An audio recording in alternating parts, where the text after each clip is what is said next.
welcome to the Arcus help channel. In today's video, we'll cover how to control file transfer and copy-paste for remote access sessions.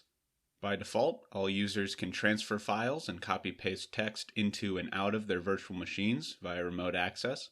That said, team managers can restrict file transfer and the use of the on-screen clipboard in order to comply with certain security controls or to protect proprietary data. To make these changes, you must be a team manager. If you are, make your way to Projects under the Manage section of the main menu. Pick a project, click Manage on the upper right. Scroll down to the Remote Access Data Controls section. Here you can disable uploads, downloads, copy, and paste.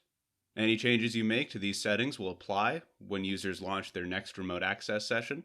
Your changes will not interrupt or change any existing remote access sessions. If you have any questions or if you would like to learn more, please follow the links in the upper right-hand corner of the video or in the video description down below. These will take you to our support page, our help site, and our YouTube channel. In the meantime, I hope you found this video helpful, and thank you for using Arcus.